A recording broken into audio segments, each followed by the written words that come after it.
Hello and welcome to the District 2 Operations Report for October. Firstly, from a preparedness point of view, we'd just like to remind people that it's that time of year again. We've been through one grand final and shortly after this is recorded we'll be through the second one, so go Saints. But we'd just like to remind you that it's time for people to dust off their lawnmowers and whippersnippers and get into it around the house and start cleaning up a bit. And from a firefighter point of view, it's time to dust off your gear bag, wildfire procedures, and have a bit of a look through what we're in for the summer and prepare ourselves for our part of the deal as well. From a CAD point of view, there's been some changes recently which have been more of the boundary alignment changes. So the Kyneton and Newstead groups are now aligned with District 2, and the Raywood Brigade has now been included in the Whipstick group, and the Fortuna group now includes the brigades of Lockwood and Morong. So some of those group changes have occurred, and so people will see that appearing on their page of messages in that fashion. But when that's been occurring, there's been some trouble with the links to Brigades Online. So some of the reporting through Brigades Online might not be functional yet through that linking process. So if you have any trouble with anything that you can't get that you used to get or that you need some help with, contact the office and we'll get our admin people to print off whatever you require and send out to you. Total fire boundaries will be changing this summer, and they'll be based on municipal boundaries, which is excellent. And just a reminder to people that if you're trying to get someone's information as to where they live, asking them where they pay their rates is probably the simplest way to go about it, rather than determine where they are. And that will determine which municipality they're in. The City of Greater Bendigo is in the total fire ban district known as the Northern Country, and the Central Goldfields and Mount Alexander municipalities are in the area known as North Central, and Mount Macedon is in the area known as Central. So there'll be extensive information put out prior to the summer on these new districts, but that gives you a bit of a heads up of what we're in for. If you're trying to track down the attributes of land, there is the land.vic.gov channel has an interactive map where you can click on the map and it'll tell you any of the attributes of a piece of land. So that also is a way people can find out their municipality.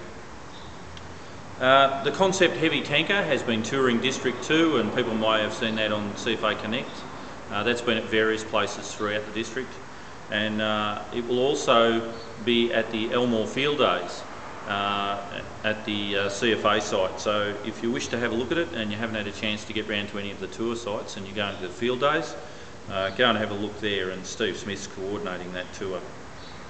The training department has moved its office location, and so it's now at the Northern District Training Ground at Huntly, with a direct relationship there between instructors and the manager of training. So they're working out of the office there at Huntly.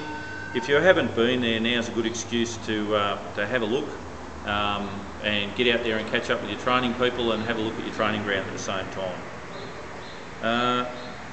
There's new edition 3 central map books are now in use and have been turned on in the computer environment. And so in the appliances which run on central map books, you'll notice a new one's been placed there, and they've been distributed recently. For those in the south of the district that operate on Melways, that's being distributed by Brian Wright out of Sunbury. So the new Melways will be distributed there in the near future. The IMT toolbox will be issued this year on data stick, which is fantastic news, and good to see the state catching up with some of the more progressive districts, which we've been doing for a while now.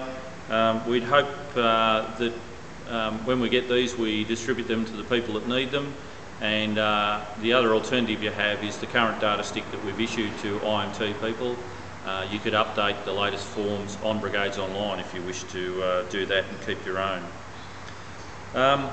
With all the rain that we've had, people are reminded to watch out for dodgy private bridges, and in driveways, etc. some people sometimes have a bit of a bridge made up over a gully, and with the wet conditions we've had, people aren't able to dodge those, and we haven't had any fire trucks come to grief yet, but there's been a few earth moving trucks, etc.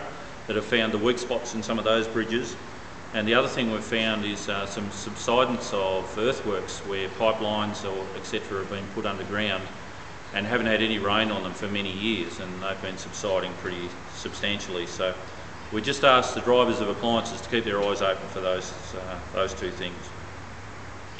Some tentative dates. 18:30 hours on the 7th of October will be the District Planning Committee meeting at Castlemaine.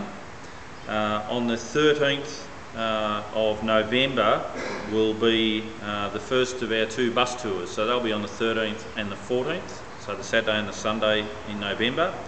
And the 13th will leave from Kyneton and the 14th leave from Castlemaine, and they will be for crew leaders to have a look at some fire sites and have some discussions there. The 25th of November we're looking at having an exercise in the Adams Street facility for a joint IMT. And that'll be primarily for Fortuna and Epiloc incident management teams, but other people will be welcome to attend. And the 28th at the Epsom ICC, a joint level 3 incident management team exercise for all of our incident management team members. From a CFA People News point of view, quite a bit of news.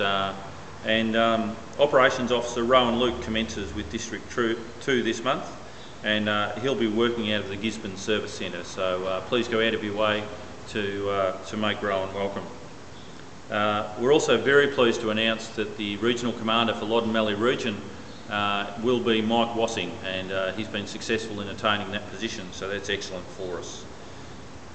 Operations Officers John Cutting and Craig Britton will be back from leave during this month, and myself, I'll be on a week off and then spending 3 weeks acting as Deputy Chief at headquarters. So I'll be away during October, and Alan Hewson will be acting Operations Manager during that time. We have a new basso for the Epiloc and Whipstick groups, and that is Sharon Maloney, formerly